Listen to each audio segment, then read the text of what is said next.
If your family is anything like ours, you have a brainiac in your group, and ours happens to be Dan Kohler. Certainly is. Today we are going to put his knowledge to the test and try to stump him. So our family's come up with some questions, and he better come up with some answers. That's all I've got to say. You nervous? I'm really anxious. Well, look, here's what we said. Look, we just want to see what you know, because you're just so smart, Dan. But if you don't have the answer, no pressure. So why don't we go right? Judgment forever. Right. Yeah. So we're going to start with we're going to start off very elementary. Giselle she's a 9-year-old, and she has a question for you. Okay, so I'm gonna try to stump you. Great, go for it. Okay, okay.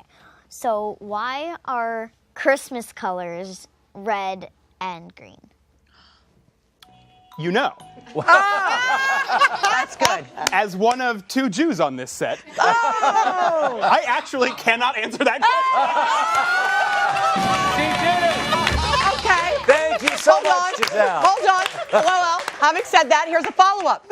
Why are Hanukkah colors blue? Oh, well, Like your glasses. let me get back to that. I don't really have an answer for that either. I was gonna feed you a line, but I honestly don't even know that either. Here is the answer. Israeli flag? I'm striking out. Here is the answer. Green, in many parts of Europe during the Middle Ages, paradise plays were performed, often on Christmas Eve. The paradise tree in the Garden of Eden in the play was normally a pine tree with red apples tied to it. The red represents the apples on the paradise tree. I did not know that either. And it's the fall of Adam. Interesting. Perfect. All right, Okay, I'm starting Dan. off in a deficit, so this is okay. Well, something tells not me going my well. question won't stump you, and therefore I just want to remind you there's no such thing as a stupid question. All right, Debbie. My question is, why do bananas get brown spots? Oh, Debbie. He strikes. There is no such thing as a stupid question. Truly, Thank you. truly. So this is a question about ripening, actually. Yeah.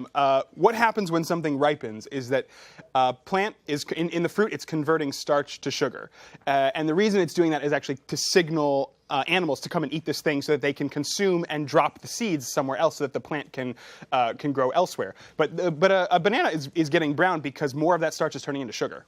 Dan Kohler, well done. It's impressive. Yes. And now Impressive. for a really deep question from a deep thinker. Orly. Yes.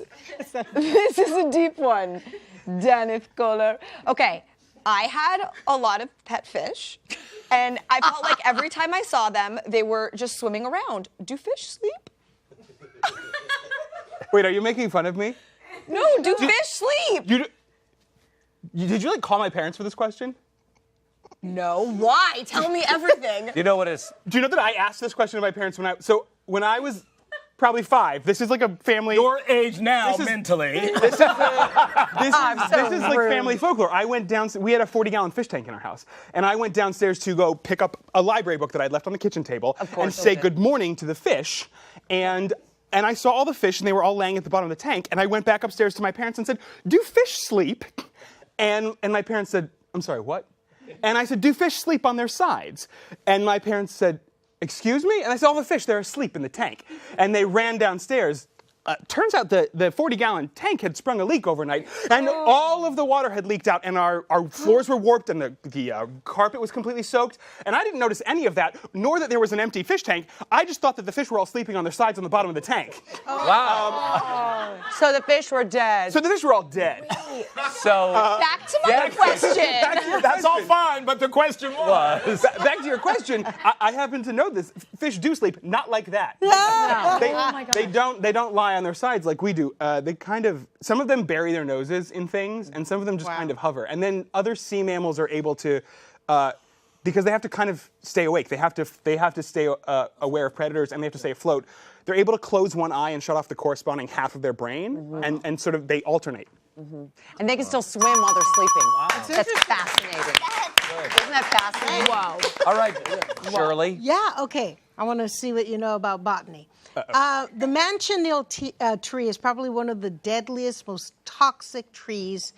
Picture right there. So if animals won't go near it and humans won't go near it to spread the seed, how in the world does it propagate itself? This is like a riddle. Can I ask you questions of your question? Sure. So it's poisonous to eat or poisonous to the touch? To both. Both. Very toxic, yes.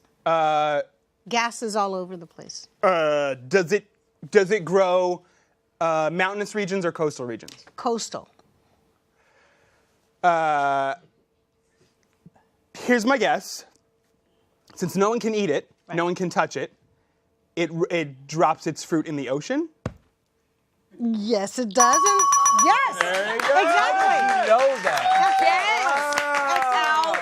You are the most excellent. deductive reasoner I've ever met in my life. All right. It's deductive reasoning. Okay. He's amazing. All right. excellent. All right. You started in a deficit, I'm climbing out of that hole. but let's end it there, shall we? Because here's my question. All right. Why do clocks run clockwise? Well, Mark, watches and clocks are fashioned after sundials, and so a sundial, the hands move in the way that the shadow that the sun casts. It's not the way the sun moves; it's the way the shadow that the sun casts moves. There you go. That's how clock hands move. You're amazing. You're amazing. More information, if you can handle it, is on Dan's website, because there's a lot of it there. Or you can visit our Facebook page. He should have been on Who Wants to Be a Millionaire. Yeah. That is good. When we come back, more from the family, but I'd like to ask Dan Kohler a few more questions. How about you?